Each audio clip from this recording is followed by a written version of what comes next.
Hello friends, नमस्कार। तो आइए आज के इस वीडियो में हम लोग रीजनिंग के कुछ इंपॉर्टेंट सवाल को हल करते हैं जो आपके सभी परीक्षाओं में पूछे जाते हैं। चलिए पहला प्रश्न से हम लोग स्टार्ट कर लेते हैं। देखिए पहला प्रश्न आपका श्रेणी से है और इसमें हमारे पास यहाँ पे दिया हुआ है 2 है, 5 है, 9 है, 14 है और 20 है। और उसके बाद हमारे यहाँ पास खाली स्थान दिया हुआ है कि 2, 5, 9, 14 और 20 के बाद हमारा खाली स्थान पे क्या आएगा। ऑप्शन हमारे सामने है 25, 26, 27 और 28। तो फ्रेंड्स, जब भी ऐसा प्रश्न पूछा जाए ना, तो हमेशा हम लोगों को सबसे पहला चीज़ यहाँ पे क्या लगाना है दिमाग, कि ये कहीं स्क्वायर या फिर क्यूब तो नहीं है या फिर प्राइम नंबर तो नहीं है। अगर यदि ये दोनों चीज़ नहीं रहता है तो हम लोग दिमाग लगाते हैं गुना पर, कि गुना तो नहीं है। ठीक है, तो इस तरह के जो प्रश्न आते हैं ना, उसमें हम लोग हर तरह से अपना दिमाग लगा करके इसको हल करने का प्रयास करते हैं। तो चलिए इस प्रश्न में हम लोग बहुत ही सिंपल और छोटा जो ट्रिक है उसी को फॉलो करते हैं। यहाँ पे आप देख पाएंगे फ्रेंड्स कि 2 के बाद 5 लिखा हुआ है, 5 के बाद 9 लिखा हुआ है, 9 के बाद 14 लिखा हुआ है, 14 के बाद 20 लिखा हुआ है और 20 के बाद क्या आएगा ये पूछ रहा है। तो यहाँ पे हम लोग एक चीज़ कॉमन चीज़ देख रहे हैं कि 2 और 5 के बीच में का जो अंतर है वो कितना है, 3 है। उसके बाद 5 और 9 के बीच का जो अंतर है वो कितना है, 4 है। उसके बाद 9 और 14 के बीच का अंतर है वो कितना है, 5 है। उसी तरह से 14 और 20 के बीच का अंतर कितना है, तो ये 6 है। तो हम लोग यहाँ पे क्या देख रहे हैं फ्रेंड्स कि हर बार यहाँ पे सीरियल से ले लिया। इसमें 3 अंतर है, इसमें 4 अंतर है, इसमें 5 अंतर है, इसमें 6 अंतर है। तो उम्मीद है कि अगला में हमारा अंतर कितना आना चाहिए, 7 आना चाहिए।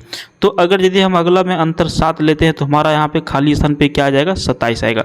जैसे ही हमारे पास 27 आता है तो सबसे पहले हम लोगों को अपने ऑप्शन की तरफ जाना चाहिए कि हमारा ऑप्शन में 27 है या नहीं है।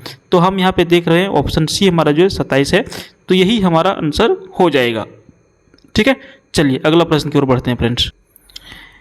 देखिए अगला प्रश्न आपको बहुत ही आसान है। आप इस तरह के प्रश्न आपको परीक्षा में पूछे जाते हैं, इसलिए हम भी इस तरह के प्रश्न सेट किए हैं।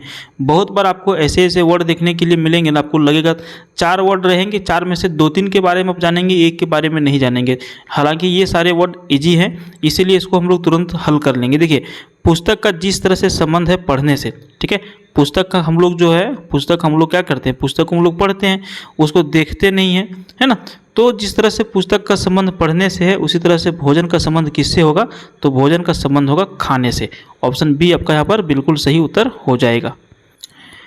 सेम यहाँ पर देखिए अगला प्रश्न, इसको हम लोग कहते हैं असंगत। इस चैप्टर का नाम ही है, ठीक है, असंगत। ऑड ऑन आउट, 4 में से एक अलग है, उसको आपको छांटना है। अब यहाँ पे 4 ऑप्शन क्या क्या है, कौवा है जो पंछी है, चील है ये भी पंछी है, कबूतर है ये भी पंछी है, ये भी उड़ने वाला चीज़ है चमगादड़, लेकिन ये क्या है ना, स्तनधारी है। ठीक है, क्या है ये, स्तनधारी है, इसलिए कौवा, चील और कबूतर ये तीनों से ये चमगादड़ जो है अलग हो जाता है। ठीक है, तो ऑप्शन आपके सामने रहेगा यहाँ पे 1, 2, 3, 4, 5 करके ऑप्शन रहेगा सारा, यहाँ पे नंबर नहीं है। ठीक है, तो इसमें सबसे अलग जो है वो क्या है, चमगादड़। तो सही उत्तर क्या हो जाएगा, चमगादड़ हो जाएगा। ठीक है, अगला प्रश्न देखिए फ्रेंड्स, 4 नंबर में क्या पूछ रहा है, ये कोडिंग डिकोडिंग का चैप्टर का प्रश्न आपको दिया गया है। जब भी आपको यहाँ पे इस तरह का प्रश्न पूछे ना, तो सबसे पहले आपको ABCD का 2600 जो वर्ड है, जो लेटर है, इसका नंबर आपके पास याद होना चाहिए कि कौन सा। जैसे मान के चलिए अचानक से यहाँ पे दे दिया CAT, तो C कितना नंबर में है, A कितना में है, T कितना में है, DOG, D कितना में है, O कितना है, G जो है कितने नंबर पे आता है, ये सारा जानकारी आपके पास होना चाहिए। तो चलिए हम लोग प्रश्न को हल करने का प्रयास करते हैं। यहाँ पे क्या बोल रहा है, कोडिंग डिकोडिंग में यदि CAT को 3, 1, 20 लिखा जा रहा है तो DOG को कितना लिखा जाएगा, अभी हम आपको तुरंत बता दिए हैं। अब यहाँ पे हम क्या देख रहे हैं फ्रेंड्स, C जो है और ये जो है और ये T है। C का कोड क्या किया, 3 किया, A का कोड क्या किया, 1 किया, और T का कोड क्या किया, 20 किया। तो अब यहाँ पे एक चीज़ नोटिस करिए कि C जो है हमारा कितने नंबर पे आता है, 3 नंबर पे आता है। ये हमारा कितने नंबर पे आता है, 1 नंबर पे आता है। T हमारा कितने नंबर पे आता है, 20 नंबर पे आता है। तो इसने क्या किया, नंबर वाइज इसको लिख दिया। ठीक है, उसी प्रकार से हमसे पूछ रहा है कि तो हम अगर यदि इसको इस तरह से CAT को 3, 1, 20 लिख दिए तो DOG को कैसे लिखेंगे। तो बहुत ही सिंपल है, सेम फार्मूला हम लोगों को लगा देना है। तो D हमारा कितना नंबर पे आ जाता है, 4 नंबर पे आ जाता है। वो हमारा कितने नंबर पे आ जाता है, 15 नंबर पे आ जाता है। G हमारा कितने नंबर पे आ जाता है, 7 नंबर पे आ जाता है। तो अब हम यहाँ पे देखेंगे सीधा ऑप्शन में कि 4, 15 और 7 किस में ये हमारा है। तो हम यहाँ पे देख रहे हैं 4, 15 और 7 ऑप्शन बी में है, तो ऑप्शन बी हमारा बिल्कुल सही उत्तर हो जाएगा। ठीक है, चलिए नेक्स्ट क्वेश्चन की ओर बढ़ते हैं।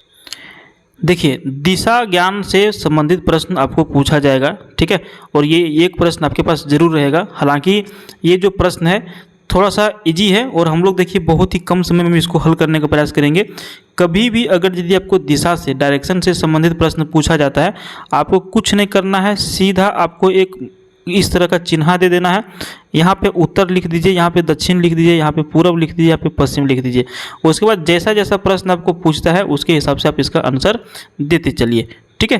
तो चलिए हम लोग भी यहाँ पे इसका आंसर करने का प्रयास करते हैं, देखते हैं कैसे कैसे क्या पूछा गया है, ठीक है। तो देखिए क्या प्रश्न पूछ रहा है कि ये जो है उत्तर की ओर 5 किलोमीटर चला। अब यहाँ पे कोई एक व्यक्ति है, ठीक है, ये हम मान लेते हैं। ये क्या करता है कि उत्तर की ओर 5 किलोमीटर चलता है। तो उत्तर हमारा किधर हो गया, इधर हो गया। 5 किलोमीटर चलता है, कितना, 5 किलोमीटर। हम फ्रेश बना लें, देखिए यहाँ पे ये हो गया। अब ये जो है ना उत्तर की ओर 5 किलोमीटर चल रहा है, सही है। दाहिने मुड़कर 3 किलोमीटर चलता है। अब इसका दाहिना इधर बायां हो गया, इसका इधर इसका दाहिना हो गया। तो अब क्या करता है ना, ये दाहिना मुड़ जाता है, राइट मुड़ जाता है, यहाँ से इधर चला गया। अब राइट मुड़ के ये क्या करता है, 3 किलोमीटर चलता है, फिर दाहिना मुड़ जाता है। अब अगर कोई व्यक्ति का मुंह इधर है तो इसका बायां इधर हो गया, इसका दायां इधर हो गया। अब ये क्या करता है, 3 किलोमीटर चलने के बाद फिर दाहिना मुड़कर 5 किलोमीटर चलता है। अब ये फिर यहाँ से यहाँ दाहिना मुड़ गया, ये क्या किया, 5 किलोमीटर चला, ठीक है, 5 किलोमीटर चल लिया। फिर बाएं मुड़कर 2 किलोमीटर चलता है। अब यहाँ से इसका मुंह इधर है, अब यहाँ से ये क्या किया, फिर बायां मुड़ गया, इस क्षेत्र की ओर मुड़ गया, ठीक है। अब यहाँ से ये कितना चल रहा है, 2 किलोमीटर चल रहा है, कितना, 2 किलोमीटर चल रहा है। अब प्रश्न में पूछ रहा है कि प्रारंभिक स्थान से कितनी दूर और किस दिशा में है। अब प्रारंभिक स्थान यहाँ पे यहाँ था, ये मान के चलिए ये, ठीक है, या फिर इसको मान लीजिए ये इसका प्रारंभिक स्थान था। तो प्रारंभिक स्थान से ये 5 किलोमीटर गया, तो ये अपने सीधे में गया, दाहिना लिया, 3 किलोमीटर गया, फिर ये रिटर्न आ गया। तो इसके और इसके बीच की दूरी, कलर चेंज कर लेते हैं, ठीक है, समझाने में थोड़ा सा सुविधा होगा। तो यहाँ पे इसके और इसके बीच की दूरी जो है यही ना हो गया 3 किलोमीटर। और यहाँ से यहाँ पे खड़ा हुआ और ये फिर आगे मुड़ के 2 किलोमीटर चला। तो यहाँ का ये 3 किलोमीटर दूरी हो गया और यहाँ से यहाँ तक का ये 2 किलोमीटर का दूरी हो गया। तो टोटल कितना दूरी हो गया, 5 किलोमीटर। अब हमारा दूरी क्या हुआ, निकल गया कि ये 5 किलोमीटर तो चला, लेकिन किस दिशा में चला। तो हम यहाँ पे पहले से बोल दिए हैं पूर्व, ठीक है, हम यहाँ पे पहले से बोल दिए कि पूर्व हमारा राइट साइड है और इसी तरफ मुंह करके ये चल रहा है। तो हमारा 5 किलोमीटर पूर्व की ओर चला। हमारा ऑप्शन ये में ये ऑप्शन है, तो हमारा सही उत्तर क्या हो गया, 5 किलोमीटर पूर्व। समझ गए। तो दिशा डायरेक्शन का प्रश्न में कभी आपको पूछे तो आप इस तरह का पहले बना लीजिएगा, बहुत ही आसानी से आप इसको हल कर लीजिएगा। अगला प्रश्न की ओर बढ़ते हैं फ्रेंड्स। ब्लड रिलेशन का सवाल आ गया आपके सामने। ब्लड रिलेशन का सवाल बनाने के लिए इसका भी एक फार्मूला होता है, प्लस माइनस वाला। तो अभी हम डिटेल में नहीं बताएंगे, अभी हम आपको पता होगा वो सारी चीज़। हम आपको सीधा हल करके हम लोग देखते हैं कि इसका आंसर क्या होगा। अब यहाँ पे देखिए पूछ रहा है कि ये जो है ना बी का भाई है। अब हम यहाँ पे रफ कर लेते हैं, बनाने का प्रयास करते हैं। ये देखिए ये हमारा हो गया ये। अब ये क्या है ना, बी का भाई है। यहाँ एक ये है, एक बी है। अब ये जो है हम प्लस, मतलब यहाँ पे देखिए प्लस लिख दिए, मतलब ये पुरुष हो गया, ठीक है। माइनस लिखेंगे आप महिला समझ लीजिएगा, ठीक है। या फिर भाई मतलब प्लस, माइनस मतलब बहन। तो यहाँ पे बोल रहा है कि ये जो है ना बी का भाई है। अब ये जो ये है ये इसका बी का भाई है। तो ये जो है प्लस हो गया, क्योंकि भाई लिख दिया तो ये पुरुष हो गया, भाई है। बी सी की बहन है। अब यहाँ पे देखिए बी जो है ना, बी ये बहन है, हम इसको माइनस कर देते हैं, ठीक है। ये बी जो है ना बहन है, किसकी बहन है, सी की। अब देखिए भाई बहन है तो सभी को एक साथ में हम रखते हैं ऐसे लाइन पे, ठीक है। ये जो है बी का भाई है, बी जो है सी का बहन है। सी क्या है, अभी प्लस माइनस कुछ नहीं इसमें दिए हैं, ठीक है। सी, बी जो है सी की बहन है, सी जो है डी का पिता है। अब ये जो देखिए सी जो है ना, सी जो है ना ये भी प्लस है, और ये क्या है, डी का पिता है। क्या है, डी का पिता है, बेटा है इसलिए हम इसको नीचे कर दिए, ठीक है। सी जो है डी का पिता है। अब पूछ रहा है कि ये का डी से क्या संबंध है। अब ये का डी के साथ में क्या संबंध है। अब देखिए ये क्या है ना, पिता है, ठीक है। और ये इसका डी जो है ना बेटा है। अब सी इसका पिता है और सी का भाई ये है। मान के चलिए ये हो गए हम, ठीक है, ये हो गए हम, ये हमारे हो गए पिताजी, ठीक है। और ये पिताजी के भाई हैं ये, तो ये हमारे कौन हो जाएंगे, चाचा हो जाएंगे, ठीक है। तो ये का रिश्ता डी से क्या संबंध है, तो चाचा का संबंध है। ऑप्शन ये बिल्कुल सही उत्तर हो जाएगा। अगला प्रश्न की ओर बढ़ते हैं फ्रेंड्स, ठीक है। देखिए एक श्रेणी दिया गया है, ठीक है। पहला प्रश्न हम लोग जो बनाए थे वो श्रेणी से ही था। अब इसमें भी वही फार्मूला लगाइएगा तो बन सकता है। हम यहाँ पे श्रेणी लिख लेते हैं थोड़ा सा क्लियर में। ए लिख लिए हैं, सी लिख लिए हैं, एफ लिख लिए हैं, जे लिख लिए हैं, वो लिख लिए हैं। अब यहाँ पे हमको एक बॉक्स बना देते हैं, इसमें भरना है, ठीक है। अब यहाँ पे हम देख रहे हैं एक और सी के बीच में क्या अंतर है, तो भाई +2 का अंतर है। सी और एफ के बीच में क्या अंतर है, तो सी हमारा अपने 3 नंबर पे है और ये हमारा 6 नंबर पे है। तो 3 में हम 6 बढ़ा दिए तो हमारा कितना नंबर बढ़ गया, 3 नंबर बढ़ गया। अब हम यहाँ पे फ्रेंड्स एफ और जे हमारा 10 नंबर पे आता है, एफ हमारा 6 नंबर पे आता है। तो हम यहाँ से यहाँ के बीच का अंतर देख रहे हैं 4 है। उसी तरह से जे 10 है और वो हमारा 15 नंबर पे आता है। तो 10 और 15 के बीच का अंतर कितना है फ्रेंड्स, 5 है। तो हम यहाँ पे देख रहे हैं 2 बढ़ा, 3 बढ़ा, 4 बढ़ा, 5 बढ़ा, तो हमारा अगला नंबर 6 बढ़ेगा ही बढ़ेगा। तो वो हमारा 15 में है और 6 हम इसमें जोड़ देंगे तो हो जाएगा हमारा 21। और 21 में हमारा जो नंबर आता है वो कौन सा आता है, तो आपको पता होगा T20 आता है। तो STU, U जो हमारा है ये हमारा सही उत्तर हो जाएगा, खाली स्थान के पर U आ जाएगा, ठीक है। क्लियर। तो इसमें आप ये फार्मूला हमेशा लगा करके इसका हल कर सकते हैं। अगला प्रश्न की ओर बढ़ते हैं फ्रेंड। देखिए एक आपको मिल गया रैंकिंग का प्रश्न, ठीक है, सॉरी ये आपको मिल गया रैंकिंग का प्रश्न, ठीक है। कौन सा रैंक में बैठा है, कौन सा रैंक में उठा है, ये सारा प्रश्न, ठीक है। प्रश्न क्या पूछ रहा है कि एक पंक्ति में रिया बाएं से 7वीं और दाएं से 12वीं है, कुल विद्यार्थी कितने हैं। एक बच्चा का नाम है रिया, ठीक है। अगर यदि हम बाएं एक पंक्ति में बाएं से यदि बात करें तो ये 7वीं नंबर पे आती है, कितने नंबर पे, 7 नंबर पे। अगर यदि हम दाएं से बात करें तो ये कितने नंबर पे आती है, 12 नंबर पे आती है। तो पूछ रहा है कि यदि बाएं से 7वां है और दाहिने से 12वां है तो कुल कितने विद्यार्थी है। ऐसा में हमेशा एक ही फार्मूला लगाइएगा, लेफ्ट प्लस राइट, ठीक है। लेफ्ट प्लस राइट -1, ये आपका फार्मूला है, लेफ्ट प्लस राइट -1। अब लेफ्ट में कितने नंबर पे है, 7 नंबर पे। राइट से आता है तो कितने नंबर पे आता है, 12 नंबर पे। क्या करेंगे, -1 कर देंगे। अब इसको यहाँ पे हम हल करते हैं फिर से।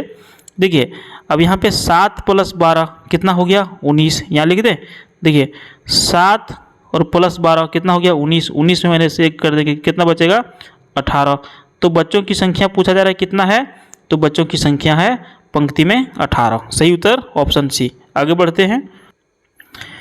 देखिए 9 नंबर प्रश्न। इस तरह का प्रश्न बनाने में बहुत मज़ा आता है। प्रतीकात्मक चिन्ह दे दिया, उसका वैल्यू बैठा दिया और इसको हम लोग हल करते हैं। बहुत ही आसान तरीके से तुरंत हल हो जाता है, लेकिन इसमें आपको एक फार्मूला याद होना चाहिए, BODMAS, बोर्ड मास, ठीक है। बोर्ड मास का फार्मूला आपको याद होना चाहिए तो ही आप इसका हल कर सकते हैं, नहीं तो फंस सकते हैं। प्रश्न की ओर बढ़ते हैं। एक बॉक्स छाप दिया। अब बोल रहा है कि इसका जो अर्थ है ना ये गुना है, ठीक है, इसका अर्थ है गुना। और एक त्रिभुज दे दिया, त्रिभुज का अर्थ है जोड़, ठीक है। तो 6, ठीक है, 6 कर दिया। उसके बाद ये त्रिभुज दे दिया, त्रिभुज का क्या अर्थ था, जोड़ का अर्थ था। उसके बाद ये वाला बॉक्स दे दिया स्क्वायर का, स्क्वायर का क्या अर्थ था, गुना था। तो देखिए 6 यहाँ पे लिख दिए, इसका जगह पर हम प्लस कर दिए। फिर यहाँ 4 है, हम 4 लिख दिए। 4 के बाद ये स्क्वायर का चिन्ह है, तो स्क्वायर का चिन्ह का मतलब क्या था, गुना। तो हम यहाँ पे क्या किए, इसको गुना कर दिए, ठीक है, यहाँ पे गुना कर दिए, ठीक है। उसके बाद यहाँ पे 2 है तो हम यहाँ पे लिख दिए 2। अब इसको बोर्ड मास के तरीके से हम लोग हल करेंगे। तो पहले BOD तो डिवाइड नहीं है, M है, मल्टीप्लाई है, तो पहले मल्टीप्लाई कर लेते हैं। तो 4 × 2 कितना हो गया, 8। प्लस का चिन्ह है, प्लस दे दिए, 6 है, 6 दे दिए। अब हम इसको देख रहे हैं कि हमारा गुना का हल हो गया। अब हमारा पास आ गया प्लस, तो ही वर्ड है। तो 6 + 8 हम क्या करेंगे, सीधा जोड़ देंगे इसको, तो 14 आ गया। तो ये हमारा सही उत्तर क्या हो जाएगा, 14 हो जाएगा, ठीक है। आगे बढ़ते हैं। और बहुत ही आसान सवाल ये आपको पूछा गया है, प्रश्न संख्या 10 में वर्गीकरण का प्रश्न है। कुर्सी है, मेज है, सोफा है और कंबल है। अब यहाँ पे आप बताइए कि इसमें सबसे अलग क्या है। और ये प्रश्न हम आपको बताने वाले नहीं हैं, ये बहुत ही इजी प्रश्न है और इसका आंसर आपको अभी ही कमेंट बॉक्स में जा कर के कमेंट कर देना है कि सर इसका आंसर कुर्सी होगा कि मेज होगा कि सोफा होगा कि कंबल होगा, ठीक है। ऑप्शन यहाँ पे नहीं लिखिएगा, सीधा आंसर लिखिएगा कि इसका सही उत्तर क्या हो रहा है, ठीक है, ये प्रश्न आपके ऊपर हम छोड़ते हैं और इस वीडियो को हम यहीं पे ख़त्म करते हैं। फिर मिलते हैं दूसरे वीडियो में और भी मज़ेदार सवालों के साथ में। चैनल को अपने सब्सक्राइब अभी तक नहीं किया है तो कर लीजिएगा और वीडियो को लाइक और शेयर जरूर कर लीजिएगा। धन्यवाद फ्रेंड्स, चलिए थैंक यू।